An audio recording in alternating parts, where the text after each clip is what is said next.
I'm heading out the door right now to see Shang-Chi and the Legend of the Ten Rings. Now, on the one hand, I was never over the moon excited to see this movie anyway. Then with all the delays, it's kind of been out of sight, out of mind for me. Plus, we got the Spider-Man No Way Home trailer. Hello, Peter. Yeah, that's just totally over the moon excited for that one. But then you have the other hand here. This is a Marvel movie, and Marvel has earned the right to take my money. So I'm curious what I'm going to think of this movie. If you saw it, what did you think? Let's talk about it.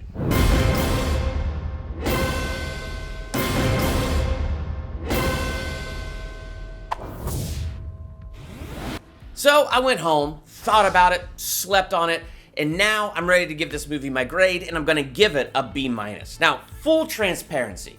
If I was to take this movie and compare it to the rest that the MCU has given us in the past, this movie is definitely average for me. The reason I didn't give it a C or a C+ is because, as you saw in my intro there, I went into this with low expectations and I had more fun than I thought I was gonna have. And that's what elevates it to the B- for me. But still, comparative to the rest of everything else, it feels average. I mean, especially in light of some of the great things we've gotten from them in the past.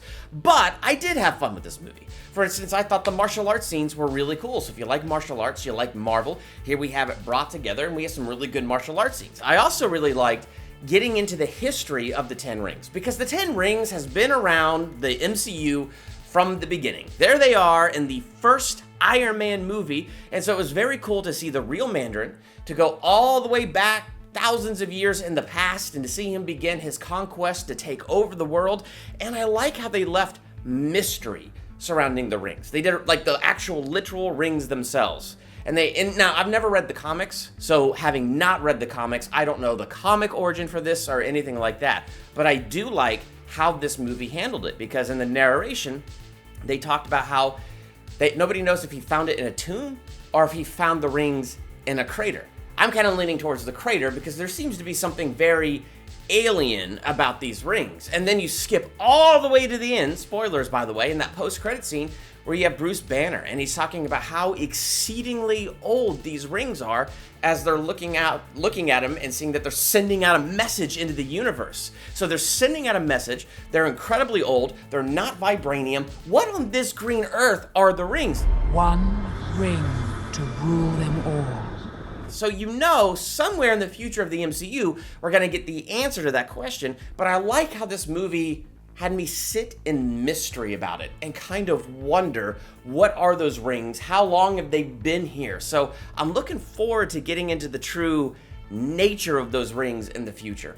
But they were all of them deceived. Now, the other thing I found interesting about getting into the Ten Rings and their history is it does provide a little bit more context for their past in the MCU, but also raises some questions.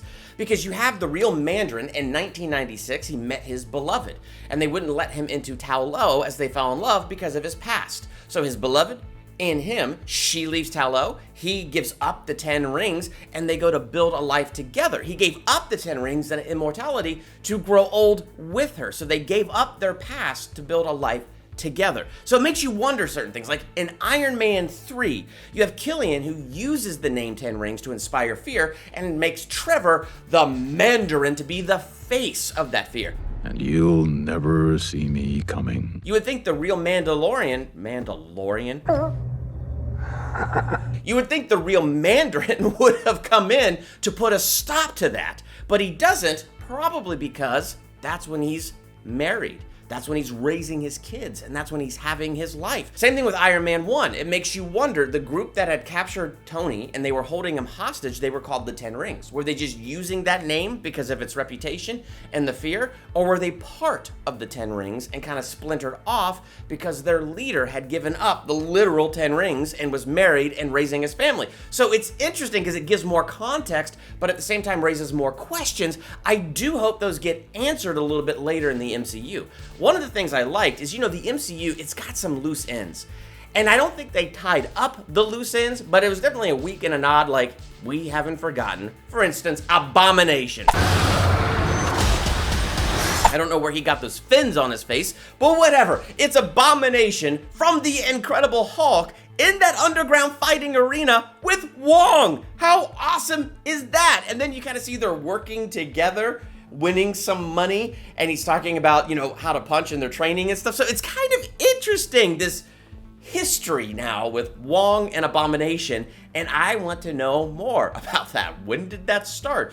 How long has Wong been in the underground fighting? How long has he known Abomination? Why? I mean, there's so many questions that it raises, but it's just really interesting, and I like it because it's another wink and a nod saying, hey, look, Incredible Hulk is a part of the MCU. It is. The other thing that was cool is they brought back Trevor.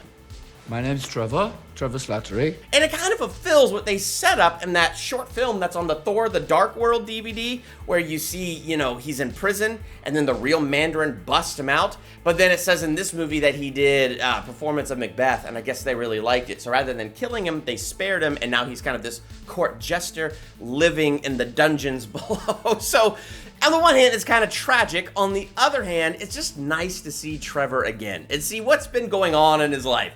Not a whole lot. And then he's got Morris. Now, Morris was a fascinating little critter, and it was nice to meet Morris, and I love little moments where he's like, oh, you see him? I'm not hallucinating? Oh, that's just so nice. Like, moments like that with Trevor were really great. Now, one of the things I wish Trevor got a really good character arc. He deserves a good character arc, doesn't he? I'm an actor. I mean, part of the whole character arcs in this is you have Shang-Chi and Katy, and they're learning that they have things inside of them, good gifts to use and invest, and to not be afraid, and to step into their calling. And if you aim at nothing, you hit nothing. So learning to take aim and not waste the good that they've been given. How cool would it be if they had taken Trevor and caught him up in that character arc? It made me sad in the final battle where you have the dragon battling the demon and the armies coming in and all that stuff. And Trevor was just playing dead. It was hilarious to watch Morris walk up and play dead with him, but it was just kind of sad to me because I kind of like Trevor. And I'd like to have seen him get caught up in that character arc and grow as a character, even if he's still somewhat cowardly by the end. It just would have been cool to have seen him grow even just a little bit, which he probably did grow just a little bit, but where did he even end up? Is he still in Ta Lo? Did he come back to our world? If he came back to our world, does that mean he's back in prison? And so there's things that I wonder about this character, and I wish he got at least a little bit more closure, a little bit more of a character arc. But maybe that's coming in the future of the MCU. So speaking of character arcs, we have our main villain, which is Shang-Chi's father, the real Mandarin, and Shang-Chi. Now, it's sad because I liked the story they gave the real Mandarin. I liked his backstory. I liked the arc that his character went throughout the movie. I just didn't feel like there was something dynamic there with his character. For instance, I think we could all agree Thor: The Dark World is definitely not the best in the MCU. But I also think we could all agree one of our favorite things about watching Thor: The Dark World is Tom Hiddleston as Loki. He just brings such a dynamic and such a great quality to that character that even in a movie as bland and vanilla as Thor: The Dark World, it's just everything lights up and comes to life when he's on screen, and you're drawn into his character and you're drawn into what he's going through. Same thing with Thanos. He's just this dynamic villain, not just because of all the buildup, but they portrayed him well in Infinity War, and it really drew you into his story and what he was doing, why he was doing it. And so while I feel like the character of the real Mandarin is written well, and they do a good job giving him a good backstory and some character growth, I just didn't feel like there was that dynamic element there. And I kind of felt the same thing with Shang-Chi. Like, I just felt like that dynamic element wasn't there completely drawing me into their characters, but I did like the writing behind it and the stories they were given. And to me, it's just kind of tragic with Shang-Chi's father, because when Shang-Chi's father meets his beloved, when he meets her in Ta Lo, and they have that fight. I thought that fight scene was really cool, but I really love how the ending fight scene between Shang-Chi and him mirrors that opening fight sequence when he meets his beloved. So I thought that was really cool, but I love the idea that in meeting his wife, he changed. And meeting his wife, he surrendered his 10 rings. Instead of constantly going after conquest and being this bad guy that he was, He allowed that love to come into his life and change him. The sad thing is, I think it was called the Iron Gang, when they came in and they were looking for blood because of the real Mandarin's past, they end up killing his wife and Shang-Chi's mother, and it just drives him right back into it. Like, he yields to the temptation right away to put the 10 rings back on, to act in their power, to allow them to amplify the worst parts of himself, to get his vengeance, to get blood for blood. In fact, it reminds me of something Jesus said. The seeds on the rocky soil represent those who hear the message and receive it with joy. But since they don't have deep roots, they believe for a while, then they fall away when they face temptation. And that, to me, sums up what the real Mandarin is going through. He received the message with joy when he fell in love. He received that change with joy, but obviously his heart is more rocky soil. It didn't really take root. And so it was easily gone, uprooted, taken out the moment that temptation came. And so it was kind of cool to see that thing that Jesus said really illustrated. And it's a call in our life to believe, to allow our hearts to be good soil. So when we hear the message of truth, we can let that message really take root and change our lives for the better, rather than not having a place for it to take root. And so that was a really interesting story to see. And what is actually tragic about it is the fact that when that giant soul-sucking demon is sucking up the real Mandarin soul after this epic fight scene between him and his son, it's kind of like that last moment where he sees that he really loves his son. It reminded me of Return of the King. Your father loves you, Faramir. You'll remember it before the end. And so it's really kind of tragic like that, and I really thought of that entire scene and sequence when Shang-Chi's dad was dying. It was just that moment he looked at his son and he had remembered the true love that he had in his life, that he still had that true love. And rather than letting that love take root, he yielded to that temptation of anger and vengeance, and he gave in to the darkest parts of himself rather than allowing his spirit to rise even in those moments of grief. And so in the end, he hands the rings over to his son. So it's that moment of right before the end, remembering that he loved his son and remembering the truth. Now, I think Shang-Chi and Katy had the most powerful character arc, because their whole character arc reminds me of this parable that Jesus told. Jesus told the parable of these 3 servants. To one servant he gave 5 talents. To another servant he gave 2 talents. To another servant he gave 1 talent. And so the first 2 went and invested what they had and worked it and made back double. But the last one was scared. And this is what it says. I was afraid I would lose your money, so I hid it in the earth. Look, here is your money back. And if you go and you read that, it does not end well for that last servant, because they wasted and squandered what they had been given. And when you open this movie, you see Katy and Shang-Chi both in that place. Katy, as you find out later in the movie, when they've handed her all the arrows and stuff and they walk her out to the archery range, and she talks about how, well, it's just like, why am I going to apply myself?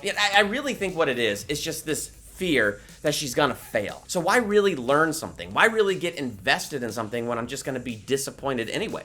I'm just gonna go ahead and enjoy life. So it feels like she's hiding. She's taken the gift that she's been given in her life and she's hiding it. And then we got Shang-Chi, who's in the same boat, but slightly different circumstances. Because when his mom died and his father was angry, he turned back to the darkness. So when Shang-Chi was 7, here he is trained until he's 14 to be a warrior, an assassin, and a killer. And at 14, he's sent to do his first hit. And he completes the first hit. And after killing that person, blood for blood, he realizes this is not the heart of his mother. So he's ashamed of who he's become, because he believes his mom, who is so good, would be ashamed of what he's done. So in his shame, he goes to hide. And it's amazing how fear of our past and that shame could cause us to go and hide. But I love what that one lady said to Katy in this movie. If you aim at nothing, you hit nothing. So in the end of this movie, where she aims her arrow and hits the throat of that dragon, on the one hand, it's like, come on, you are a new archer. Yeah, the demon thing is huge, but still, like, you really think you can hit that? It's the picture. It's the picture that scene is presenting.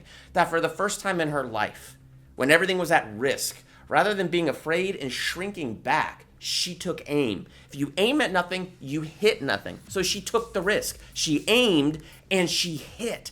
And that's the message that we get. She stopped squandering that one talent she had been given.